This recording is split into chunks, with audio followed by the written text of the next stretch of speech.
Hello, my name is Amanda Ray, and I am super excited because I am pregnant, and I'm just kind of gonna document it mainly for my own reasons, and then obviously my husband's reasons. Just something for us to look back on our baby's reasons as well. Little bit, just a very short synopsis of a backstory. I've been pregnant kind of a couple of times, but officially back when I was 17, it didn't happen.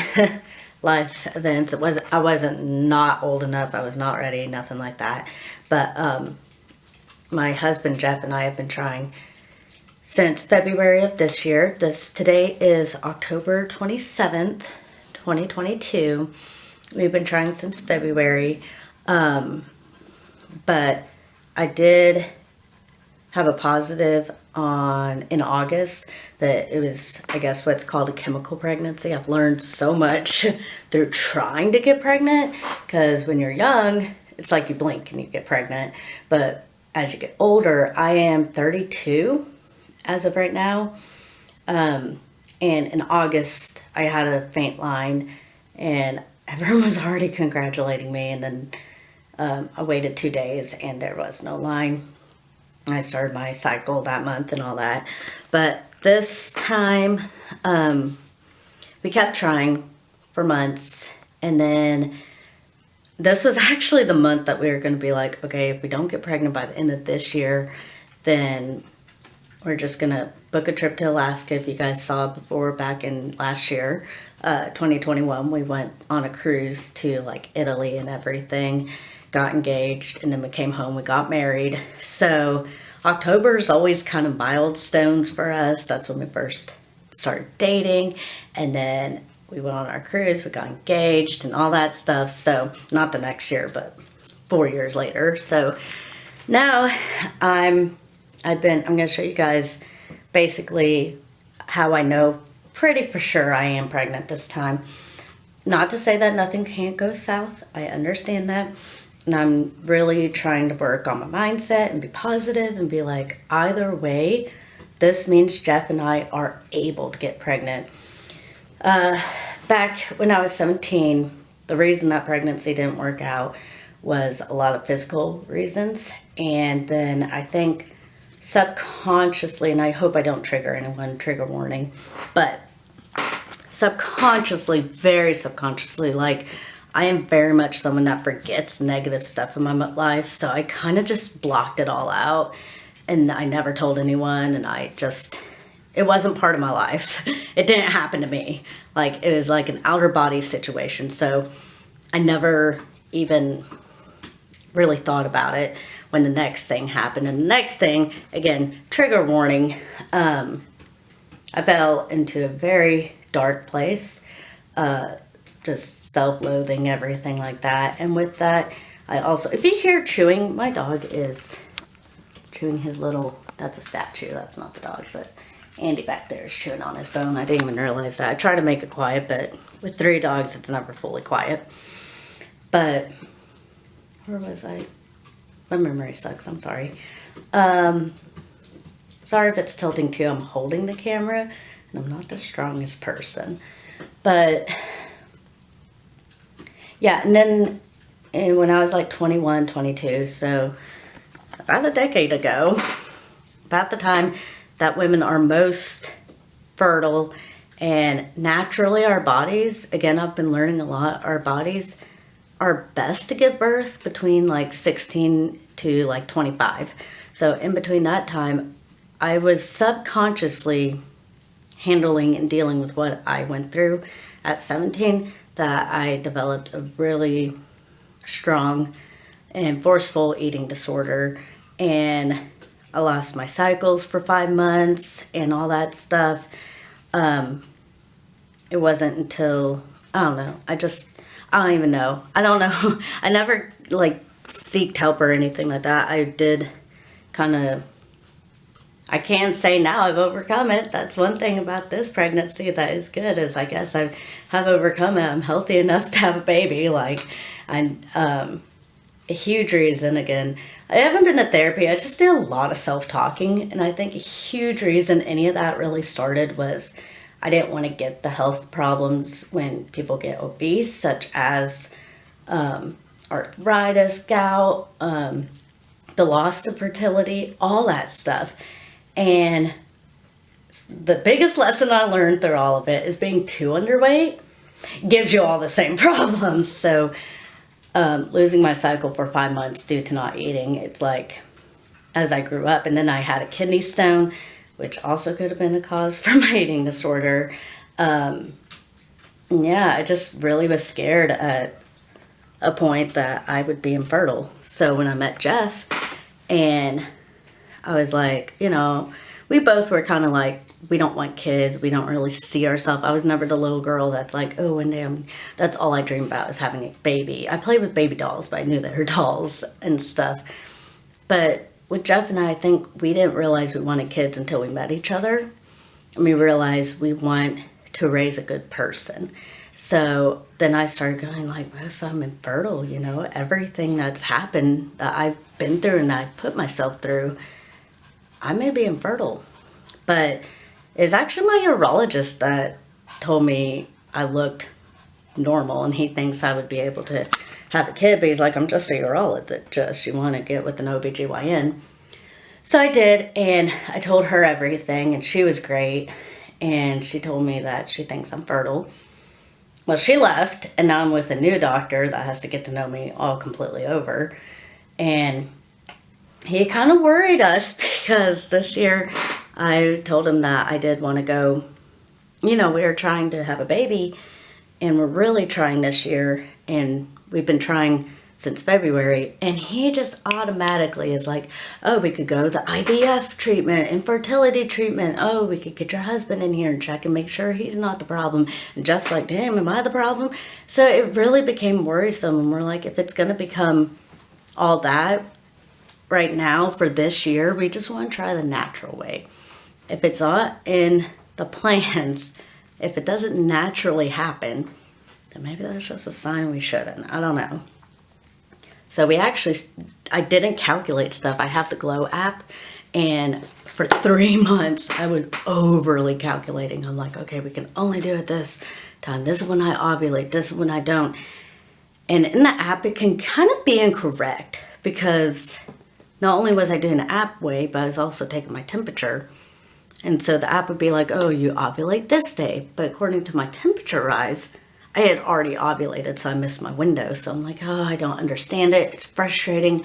I drove myself crazy. I was getting moody. So I was like, this month, I'm just going to let it go. We made a pact that if we don't get pregnant by the end of this year, then we're just going to book a trip to Alaska and be chill. And I have all the symptoms too. I'm going to read you guys the symptoms of what I felt, as well as show you my pregnancy tests and stuff. But, yeah, okay. But sorry, I'm looking at a lot of stuff, so. Wednesday the 19th. So last week, I decided to take a pregnancy test. I really wasn't feeling anything.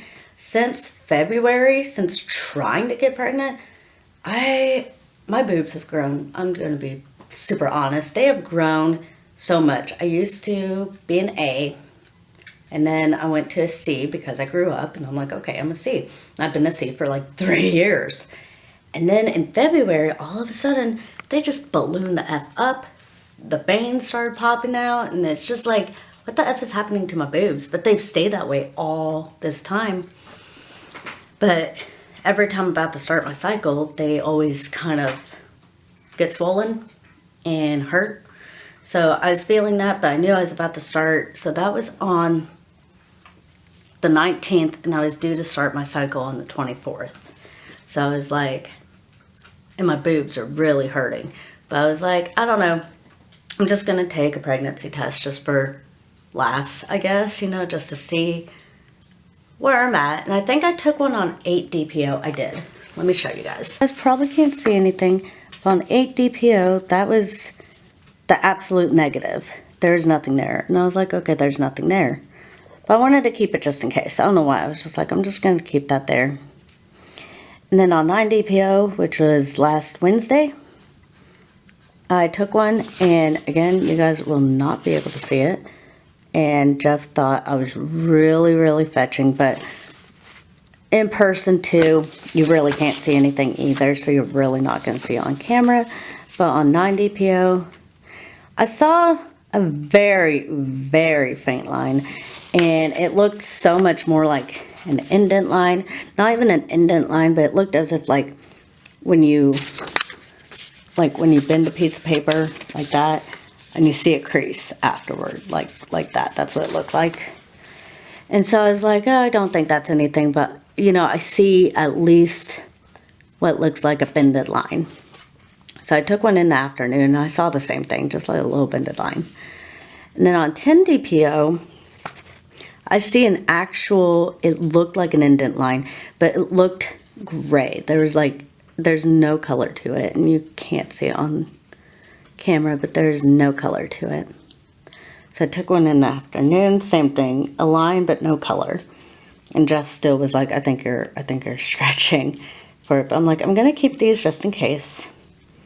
11 DPO, I actually see a line on 11. I don't know if you can see it, I doubt it. But on 11, I can actually see a line. On 12 DPO, I think on camera you can even see the line. And then 13 DPO.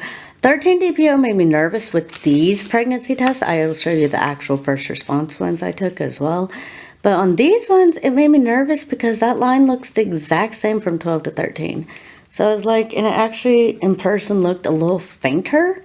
So I was like, oh, I'm probably going to have a chemical pregnancy again. Even though the first response ones looked good and healthy, this 13 DPO just looked very lighter than the 12. So I was like, I don't know. So I was about to run out of these. This was my last one before I bought new ones, but this is my last one of this pack. So I was like, I'm going to hold on to this one. And so I held off until, that was 13 DPO, until 16 DPO. So 3 days later, which was yesterday, I took one, and that line is so solid. It's not completely solid as the control line, but it is dark. You can see it. It picks up on camera, and it's beautiful. Okay, so these are the first response. And again, so on 9, I tested on 8 DPO, but there's literally nothing. And then I tested on 9 DPO the morning and the afternoon on those little strips, and I saw just those creases. So I was like, I'm not really going to do anything. But on 10 DPO, in person, you see a very faint line. On 11 DPO, I think you could see a line even on camera right there. It's very light, but you see it. And I think my husband still thought it was crazy. On 12 DPO, it's beginning to get darker. So he's starting to be like, okay, I see it. But like, we've been trying to get pregnant for a while. So it's like when he saw the line, he was just like, okay. Like, it wasn't like this big, oh my God, look at this. It's definitely a line. And he's like, oh my God, we're pregnant. He's just like, okay. Because like, he's seen the line before. So 14 DPO, nice and healthy. This is when I started to get really excited because I'm like, the baby's sticking around. You know, like, it's not, I'm not scaring it. This is yesterday. That one made me really happy. And then these were this morning, 17. Nice, and a very nice line. Like, I don't even have to zoom in or nothing. Even zoomed in, you see 2 lines. And then I took another one of the, that one's really blurry, but you still see 2 lines. But I took another one, that one too. These 2 were today. But yeah, I was wanting to test. I am kind of wanting to test until I get a, what's it called, a dye stealer. So if you see on that last one, the lines look pretty even. Like, I think there may be another day where it can actually be even with it.